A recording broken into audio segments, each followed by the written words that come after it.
Tuhan firman-Mu ajaib, kekal meski gunung menghilang. Tiada huruf yang gagal, tak terpatahkan siasat. Hidup seperti-Mu ya Allah, lebih dari emas. Aku bersaksi kitab-Mu, kitab yang suci. Mendengarkan firman-Mu, hibur hati yang luka. Terangilah langkahku kemanapun ku pergi. Biarkanlah firman-Mu berkuasa atasku. Ubahkanku, bebaskanku, ku mau menyenangkan-Mu. Tuhan firman-Mu ajaib, kekal meski gunungnya. Ubah dan bebaskan aku, mau menyenangkan-Mu. Raja Yosia muncul dalam kisah ini. Dan Tuhan memakai dia untuk memulai sebuah kebangkitan rohani besar yang menjadi buah bibir antar generasi. Siapakah Yosia? Apa yang ia lakukan sehingga ia dapat dipakai oleh Tuhan? Apakah konsep pertobatan seperti yang diajarkan oleh firman Tuhan? Apakah itu hanya sekedar suatu pengakuan eksternal tentang kondisi internal yang kering? Atau apakah itu membutuhkan langkah-langkah untuk membuktikannya? Bila pertobatan mengubah jalan dan arah, maka apakah keputusan-keputusan yang diambil oleh Yosia agar dapat mengubah jalan dan arah kerajaannya?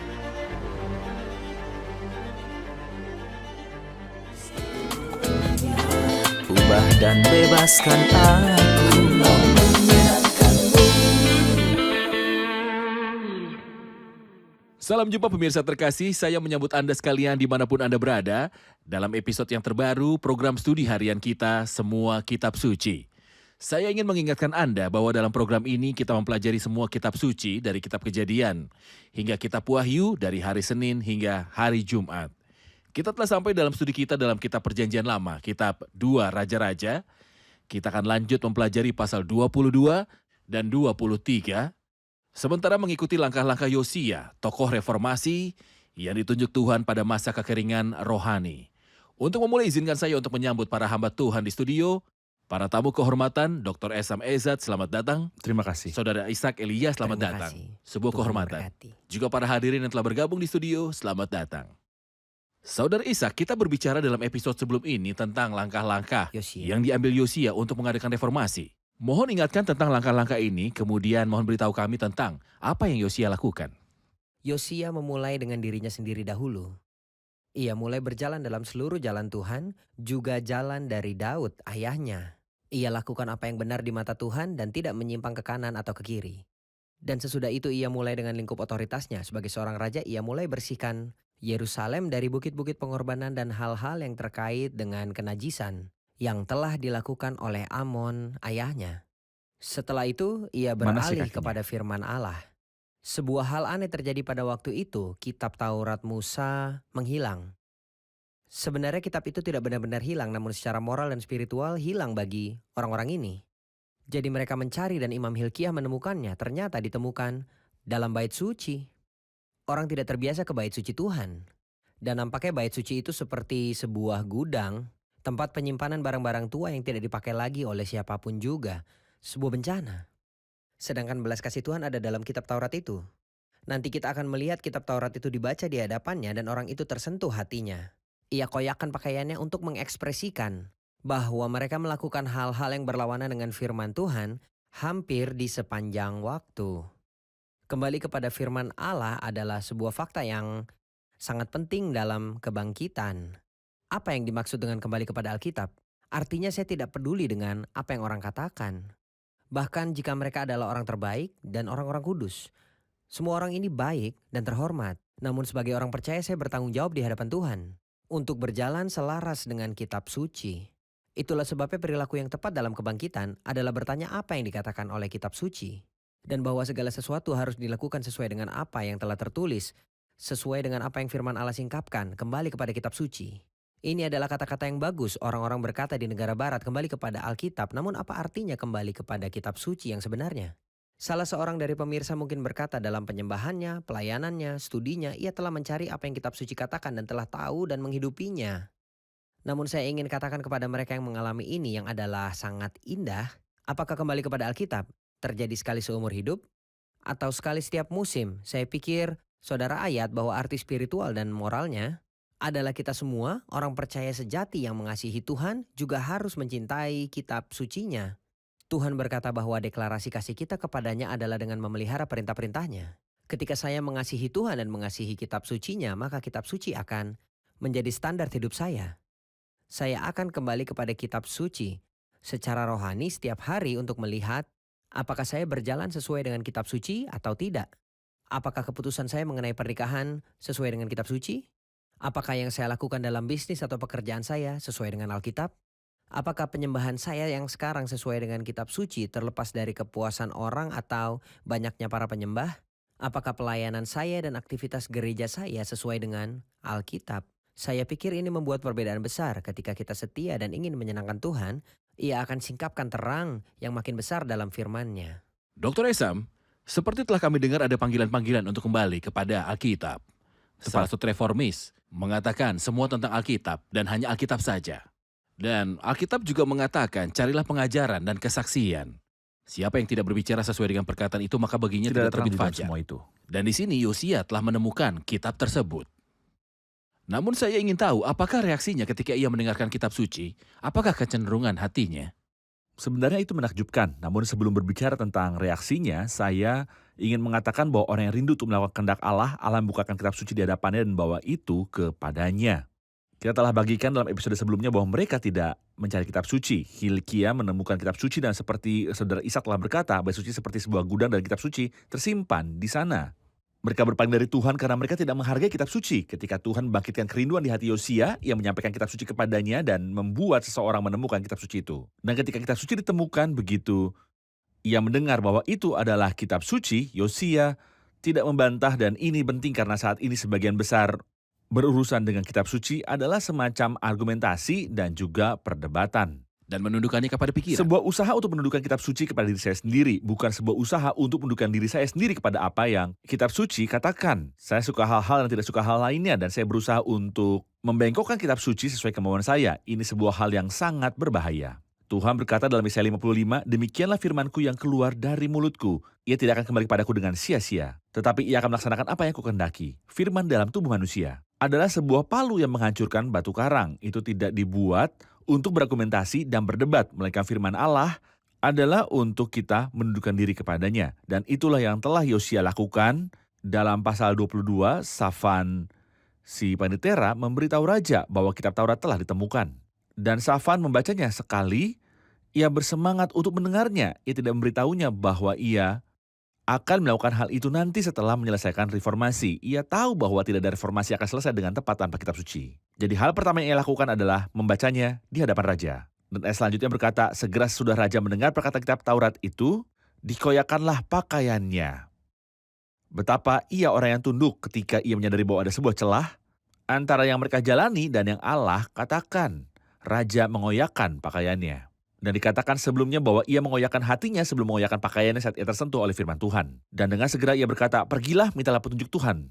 Bagiku, bagi rakyat, dan bagi seluruh Yehuda. Orang ini menakjubkan, ia mengaitkan dirinya dengan rakyat. Ia berkata, pergilah mintalah petunjuk Tuhan bagiku, bagi rakyat. Ia mencari apa yang Tuhan sedang katakan dalam kitab Taurat dan mereka mencari Nabi Yahuda. Namun hal yang ia lakukan setelah itu mengenai kitab suci adalah bahwa ia tidak berpuas diri dengan pembacaan kitab suci saja.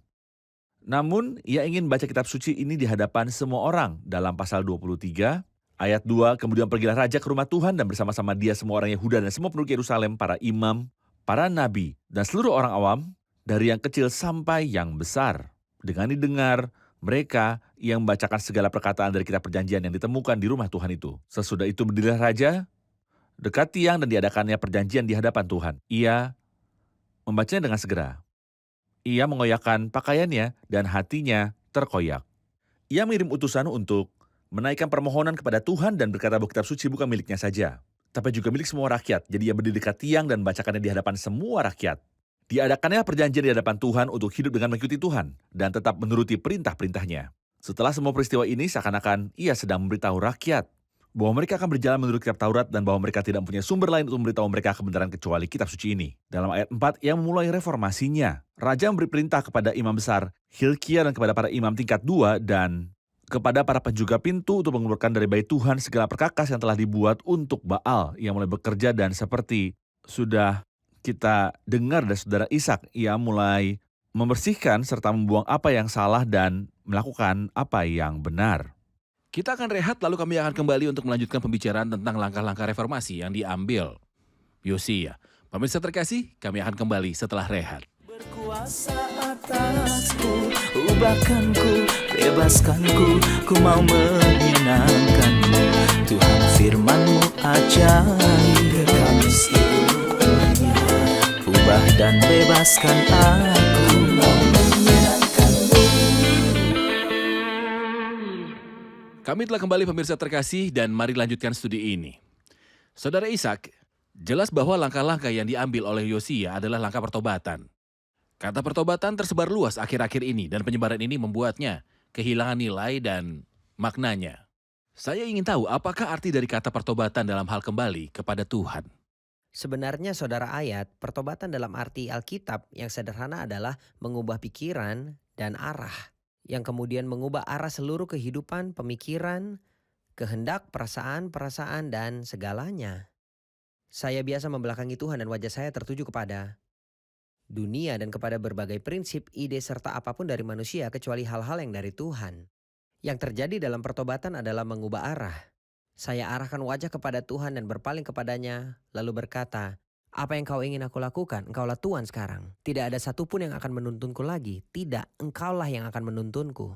Dan aku membelakangi segala hal kecuali Tuhan." Anda telah mempertanyakan apakah pertobatan telah menjadi murahan saat ini? Saudara ayat, masalahnya adalah beberapa orang berpikir bahwa ketika mereka mengatakan pernyataan-pernyataan tertentu dan melakukan hal tertentu, mereka pikir mereka telah masuk dalam pertobatan. Contohnya, jika saya menghadiri sebuah kebaktian, kita berpikir itu bisa saja gambaran dari sebuah kebangkitan, bukan kebangkitan yang sejati. Lalu, seseorang berkata, "Bila ada yang ingin bertobat, silakan angkat tangan Anda." Maka saya angkat tangan saya. Apakah itu berarti saya telah bertobat? Apakah kalimat Tuhan berbelas kasihanlah kepadaku seorang berdosa membuat saya masuk surga? Saya dapat mengatakannya 10 kali. Sementara tetap hidup dalam dosa. Kalau begitu apa nilainya? Apa arti pertobatan? Pertobatan adalah meninggalkan dosa, baiklah orang fasik meninggalkan jalannya dan meninggalkan rancangannya dan kembali kepada Tuhan. Sebab berlimpah pengampunannya. Ia akan kembali kepada Kembali Allah. kepada Allah, dan perhatikan bahwa pertobatan dalam kitab suci selalu terkait dengan duka cita akan kondisinya. Sukacita datang setelah pertobatan, namun pertobatan tidak diawali dengan sukacita, tidak. Sebab duka cita menurut kehendak Allah menghasilkan pertobatan yang membawa Menghasilkan keselamatan pertobatan. dan yang tidak akan disesalkan.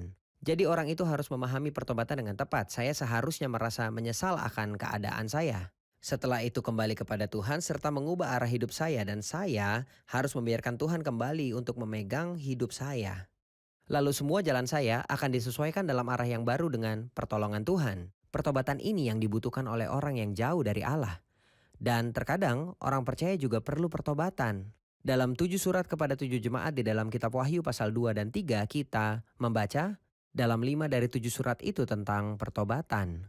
Yosia di sini kembali kepada Allah walau kita sebelumnya sudah sepakat bahwa dia adalah orang yang saleh. Namun ia merasa ia perlu bertobat dan kita semua juga butuh pertobatan dari waktu ke waktu. Kita dapat mengatakan bahwa ada 2 macam pertobatan yang utama. Pertobatan dalam kehidupan yang hanya terjadi sekali ketika kita menerima Kristus sebagai juru selamat dan membelakangi dosa Sebagai sebuah sebuah kecenderungan umum. Dan bertobat dari jalan-jalan yang jahat dalam hidup saya setiap hari dan kembali kepada Tuhan. Namun itu membuat kita berpikir tentang praktiknya, yaitu tentang bagaimana cara bertobat jika saya tidak diuji. Dan bagaimana bisa diuji jika saya tidak datang ke hadapan Tuhan dan firman-Nya setiap hari. Bagaimana cara mengetahui bahwa ada yang bengkok di dalam saya tanpa memiliki sebuah standar untuk mengukur diri. Jadi hal itu membuat saya datang setiap hari kepada Tuhan dan memintanya untuk menyelidiki saya dalam laboratorium ilahi, terang ilahi. Dan ketika Tuhan menunjuk saya kepada kesalahan, saya harus menjadi tunduk dan bertobat serta kembali kepada firman-Nya. Itulah sebabnya dahulu firman Allah itu datang. Benar. Saya juga berpikir bahwa pertobatan seharusnya memiliki suatu bukti agar bisa menjadi sebuah pertobatan sejati. Misalnya di Gunung Karmel ketika Elia ingin menuntun pada pertobatan, ia berkata, "Kalau Tuhan itu Allah, ikutlah dia. Dan kalau Baal, ikutlah dia." Dan ketika api itu turun, mereka berseru, "Tuhan, dialah Allah." Jadi harus ada bukti. Apa buktinya?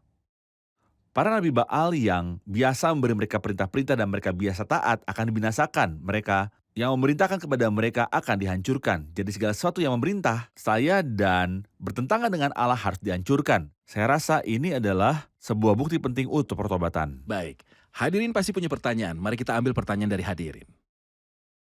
Kita lihat di sini ciri-ciri pertobatan yang sangat jelas dari Yosia dan umat itu. Yosia mengoyakkan pakaiannya dan ia meminta imam dan ahli Taurat untuk bertanya kepada Tuhan. Yang terlepas dari semua itu jawaban Tuhan, semua kemuliaan baginya di ayat 16 dan 17 adalah bahwa suatu penghakiman akan terjadi. Mengapa harus ada penghakiman terlepas bahwa Yosia dan umat itu bertobat? Mengapa penghakiman harus terjadi terlepas dari adanya pertobatan? Mengenai Yosia, pembicaraan dimulai dari ayat 19 itu jelas, oleh karena engkau sudah menyesal dan engkau merendahkan diri di hadapan Tuhan. Pada waktu engkau mendengar hukuman yang kufirmankan terhadap tempat ini dan terhadap penduduknya, bahwa mereka akan mendahsyatkan dan menjadi kutuk. Dan oleh karena engkau mengoyakkan pakaianmu dan menangis di hadapanku, aku pun telah mendengarnya, demikianlah firman Tuhan. Jadi mengenai pertobatan Yosia, Tuhan telah mendengar dan menjawab. Namun mengenai rakyat, revival jelas dalam kehidupan Yosua dan mereka yang mengelilingi dia, tapi kita tidak membaca bahwa rakyat mengoyakkan pakaian mereka. Misalnya, tanda-tanda pertobatan rakyat tidak muncul di sini. Kedua, prosesnya bersifat akumulatif. Apakah dasar-dasar dari pertobatan menurut Tuhan? Beginilah firman Tuhan. Sesungguhnya aku akan mendatangkan malapetaka atas tempat ini dan atas penduduknya, yakni segala perkataan kitab yang telah dibaca oleh Raja Yehuda. Jadi ini adalah perkataan dari sebuah kitab kuno yang diterapkan pada sejarah umat itu dalam jangka waktu yang panjang ini. Karena mereka meninggalkan aku dan membakar korban pada Allah lain dengan maksud menimbulkan sakit hatiku dengan segala pekerjaan tangan mereka. Sebab itu kehangatan murkaku akan menyala-nyala terhadap tempat ini dengan tidak padam-padam. Jadi ada dasar-dasar untuk mengucilkan Yosia dari pertobatan dan ada dasar-dasar yang perlu baginya terjadinya pertobatan. Terkadang kita merasa bahwa air mata atau kepekaan emosional akan mencegah murka ilahi. Namun Allah yang mengenal hati dan kebenaran tentang pertobatan yang tulus tentunya menanggapi pertobatan yang tulus. Dan jika pertobatannya yang tulus tidak terjadi, penghakiman ilahi harus terjadi. Ketika roda-roda penghakiman ilahi dimulai, tidak satu pun dapat menghentikannya. Tuhan telah memberikan banyak peringatan dan ia telah menunjuk nabi-nabi bagi Yehuda dan Israel di sepanjang waktu. Dan kita tahu bahwa sebelum insiden ini Israel telah pergi ke dalam pengasingan. Namun Yehuda tidak menarik pelajaran-pelajaran dari kejahatan Israel dan Yehuda terus melakukan kejahatan. Dan raja bertobat sehingga ia akan dibebaskan. Namun umat itu tidak bertobat sehingga kemudian penghakiman harus terjadi kepada umat yang tidak bertobat ini. Baik, Saudara Ishak, seperti telah Anda katakan dalam episode ini, pertobatan bukanlah sesuatu yang verbal. Dan setiap pertobatan mempunyai berbagai wujud dan peneguhan bahwa itu adalah pertobatan sejati. Apakah langkah-langkah yang diambil oleh Yosia sehingga pertobatan akan menjadi pertobatan yang benar? Ia melakukan tindakan-tindakan yang konsisten dengan pertobatan. Mari kita lihat sejenak pasal 23 dari 2 Raja-Raja dimulai dari ayat 4. Raja memberi perintah kepada imam besar Hilkia dan kepada para imam tingkat 2. Ia mulai membersihkan bait suci. Dan kepada para penjaga pintu untuk mengeluarkan dari bait Tuhan segala perkakas yang telah dibuat untuk Baal dan Asyera dan untuk segala tentara langit. Lalu dibakarnya semua itu di luar kota Yerusalem di padang Kidron dan diangkutnya abunya ke Bet-El. Seolah berkata kepada Tuhan bahwa ia akan membersihkan tempat kudusnya sehingga ia akan menyingkapkan kemuliaannya. Lalu ia menyingkirkan imam-imam penyembah berhala. Dan mereka yang membakar korban kepada Baal, kepada matahari, kepada bulan dan kepada rasi bintang. Dan segala tentara langit. Dibawanya tiang-tiang berhala dari rumah Tuhan keluar kota Yerusalem ke sungai Kidron. Ia robohkan petak-petak pelacuran bakti. Luar biasa, dia tidak hanya peduli tentang tempat di mana Tuhan biasa tinggal, tapi juga ia peduli dengan kondisi moral dari umat Tuhan. Kedua hal ini dikaitkan dengan satu yang lain, saudara. Ayat mengurus kekudusan Allah dalam rumahnya adalah cerminan kondisi moral umat Allah dalam rumah-rumah mereka. Ayat 7, ia robohkan petak-petak pelacuran bakti yang ada di rumah Tuhan. Tempat perempuan-perempuan bertenun sarung untuk Asyera, tentunya penyembahan berhala dipenuhi dengan kenajisan dan kekejaman. Disuruhnya datang semua imam dari kota-kota Yehuda, lalu ia menajiskan bukit-bukit pengorbanan. Lalu berkata dalam ayat yang ke-8, dirobohkannyalah pula bukit-bukit pengorbanan di pintu-pintu gerbang yang ada dekat lubang pintu gerbang Yosua. Ayat 10, ia najiskan juga Tofet yang ada di lembah Ben Hinnom supaya jangan orang mempersembahkan anak-anaknya sebagai korban dalam api untuk dewa Molok. Ini bencana karena mereka biasa membuat anak-anak mereka menjadi persembahan berhala. Ayat 11, dibuangnya kuda-kuda yang ditaruh oleh Raja-Raja Yehuda untuk dewa matahari. Mesbah-mesbah yang ada di atas Soto tempat peranginan Ahaz. Saya tidak tahu bagaimana Tuhan bersabar terlepas dari Ia adanya memecahkan semua ini. tugu-tugu berhala Ia dan hancurkan menebang tugu dan tiang-tiang tiang-tiang berhala. berhala dan menajiskan bukit-bukit pengorbanan di sebelah timur Yerusalem. Ia lakukan banyak hal. Ia juga membakar bukit pengorbanan lalu menumbuknya halus-halus menjadi abu dan membakar tiang-tiang berhala. Ia menyuruh mengambil tulang-tulang dari kuburan lalu membakarnya di atas mesbah. Ia melakukan Ia pembersihan yang menyeluruh. mengadakan sebuah pembersihan menyeluruh sampai ke kuburan hamba Allah yang bernubuat tentang dia dalam 1 Raja-Raja 13. Setiap Firman yang raja sangat baik. membuat banyak bencana. Itulah akumulasi dari banyak tahun, Dr. Esam. Benar, setiap raja yang datang membuat bencana. Dan kemudian raja yang berikutnya juga membuat banyak bencana dan begitu seterusnya. Di seluruh masa 20 raja, bahkan raja-raja Israel melakukan hal buruk, tidak hanya raja-raja Ratusan Yehuda. tahun. Jadi yang membersihkan semua hal itu. Sesungguhnya Tidak itu sebuah misi diragukan, yang memang itu sukar. sebuah misi yang sulit. Dan misi pembuat reformasi selalu sukar. Orang yang ingin bekerja dengan Allah harus tahu bahwa pekerjaannya sangat sulit, tetapi tangan Tuhan akan selalu besertanya. Tepat. Kita rehat sejenak dan kembali untuk menjawab pertanyaan hadirin. Pemirsa terkasih, kami akan segera kembali setelah rehat. Berkuasa atasku, ubahkanku, bebaskanku, ku mau menyenangkanmu. Tuhan firman-Mu ajaib, kami seluruhnya. Ubah dan bebaskan aku, mau menyenangkanmu. Kami kembali pemirsa terkasih untuk menjawab pertanyaan dari hadirin di studio. Ada pertanyaan? Dalam ayat 22 ia berkata bahwa Yosia membuat Paskah dirayakan. Apa perlunya merayakan Paskah dan apa arti dari Paskah? Dan adakah makna dari Paskah yang dirayakan oleh Yosia dan apakah perlunya perayaan itu? Paskah adalah salah satu hari raya Tuhan dan itu adalah hari raya pertama yang Tuhan perintahkan untuk dirayakan umat itu dalam kitab Imamat pasal yang ke-23. Dan pertama kali Paskah dirayakan dan disebut Paskah tercatat dalam kitab Keluaran pasal 12 ketika anak domba disembelih dan disebut anak domba Paskah. Dan pentingnya anak domba itu adalah bahwa ketika mereka sedang makan anak domba ini dalam rumah, mereka mengoleskan darahnya di kedua ambang pintu dan kedua tiang pintu. Karena malaikat yang akan membunuh anak sulung tanah Mesir akan melewatinya. Dan rumah yang tidak dioleskan darah akan dimasukinya, lalu membunuh anak sulung di rumah itu. Jadi mereka menandai rumah-rumah orang Israel supaya berbeda dari rumah-rumah orang Mesir lewat olesan darah. Sementara mereka sedang memakan daging anak domba panggang di dalam rumah. Dan darah itu melindungi anak sulung di sana. Inilah metode yang Tuhan gunakan untuk menyelamatkan anak sulung agar tidak dibunuh. Hal ini adalah hal terakhir yang terjadi pada Firaun dan digunakan oleh Tuhan untuk membuat umatnya keluar dari Mesir menuju padang gurun supaya mereka bisa masuk ke tanah perjanjian. Dan sebuah perintah datang setelah itu, bahwa Paskah ini harus dirayakan setiap tahun. Salah satu perayaan yang menakjubkan. Perayaan itu sekedar berarti jangan melupakan cara yang telah menyelamatkanmu dari perbudakan di Mesir pada zaman dahulu. Cara engkau diselamatkan dari perbudakan di Mesir pada zaman dahulu lewat darah dan anak domba panggang. Kita melihat arti Paskah ini dalam perjanjian baru ketika kitab suci berkata dalam 1 Korintus pasal 5, sebab anak domba Paskah kita juga telah disembelih, yaitu Kristus. Anak domba ini tidak ada artinya selain merupakan sebuah rujukan terhadap Kristus. Dan pemanggangan anak domba ini adalah sebuah rujukan pada kematian Kristus di bawah penghukuman Allah. Dan pemercikan darah anak domba adalah sebuah rujukan terhadap darah Kristus yang menyucikan dari semua dosa. Karya Kristus yang dapat menyelamatkan manusia tidak hanya dari perbudakan Mesir, tetapi juga dari perbudakan iblis. Bukan hanya membuat manusia ke tanah perjanjian, tapi juga surga. Karya besar ini tidak boleh dilupakan. Mereka diharuskan merayakan Paskah setahun sekali sebagai salah satu hari raya. Namun Tuhan telah mengajarkan kepada kita tentang mengindikasikan apa Paskah ini, Kristus anak domba Paskah kita. Inilah peringatan yang harus kita lakukan setiap minggu. Sampai zaman Yosia, kitab suci tidak menyebut bahwa Paskah yang seharusnya diperingati setiap tahun itu dirayakan kecuali sebanyak 7 kali. Apakah itu mungkin hanya 7 kali saja? 7 kali sampai Kristus datang. Sampai zaman Yosia, saya rasa itu hanya dirayakan 5 kali saja. Lalu ada 1 kali dirayakan oleh Ezra, kemudian 1 dirayakan oleh Tuhan sampai ketika ia ada di bumi. Itu dirayakan di Mesir dalam kitab Keluaran. Lalu dirayakan di padang gurun dalam kitab Bilangan pasal 9. Lalu dirayakan ketika pertama kali mereka masuk ke tanah perjanjian dalam kitab Yosua pasal 5. Lalu Hizkia merayakan dalam revival pertama yang menakjubkan dalam zaman Yehuda. Kita mempelajari tentang Hizkia dalam episode terdahulu. Lalu Yosia, maka Yosia adalah yang kelima. Kitab suci menyebutnya hanya 5 kali mereka mengingat Paskah ini. Seakan-akan ada sebuah penyangkalan terhadap perbuatan ilahi, penyangkalan terhadap kebaikan itu.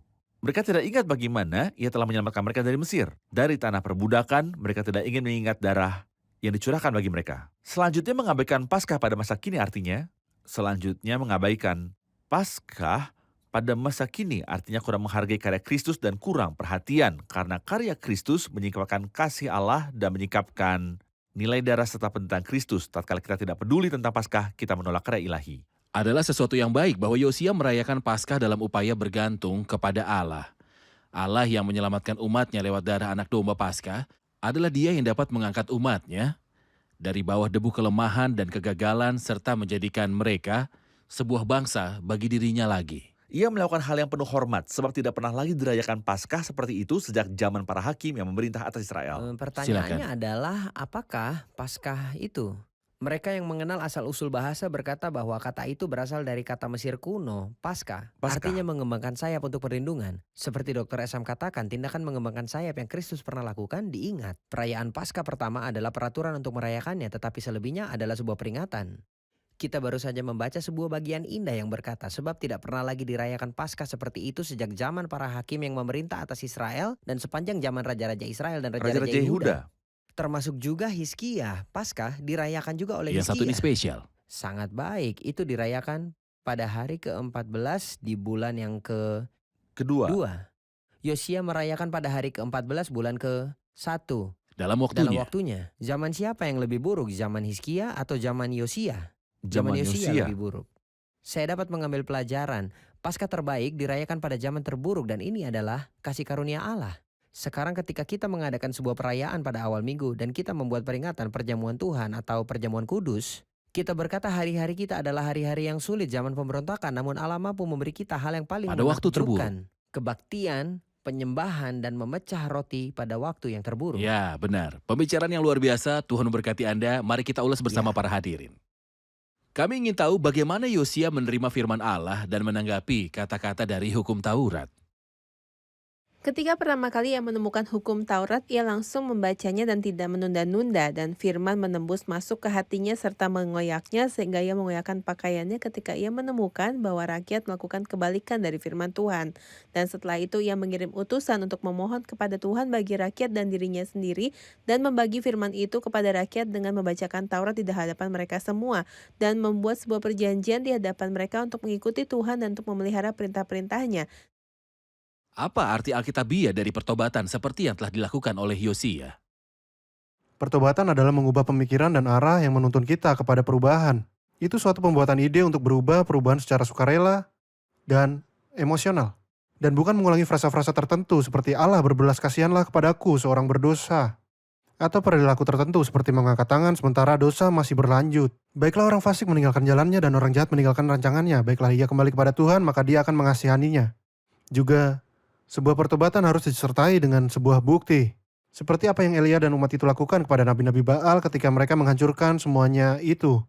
Jadi saya harus menghancurkan segalanya yang membuat saya jauh daripada Tuhan. Benar, terima kasih, Tuhan memberkati.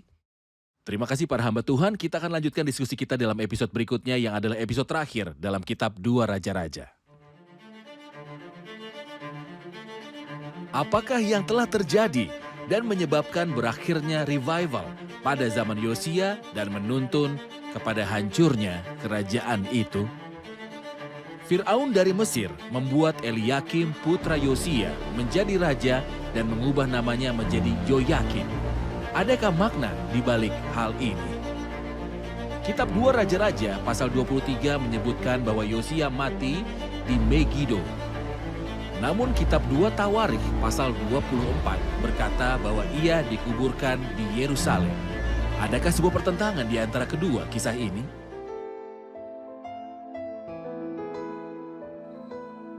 Tuhan firman-Mu ajaib, kekal meski gunung menghilang. Tiada huruf yang gagal, tak terpatahkan siasat. Hidup seperti-Mu ya Allah, lebih dari emas. Aku bersaksi kitab-Mu, kitab yang suci. Terdengarkan firman-Mu, hibur hati yang luka. Terangilah langkahku, kemanapun ku pergi. firman-Mu berkuasa atasku. Ubahkanku, bebaskanku, ku mau menyenangkan-Mu. Tuhan, firman-Mu ajaib, kekal meskipun menghina. Ubah dan bebaskan aku.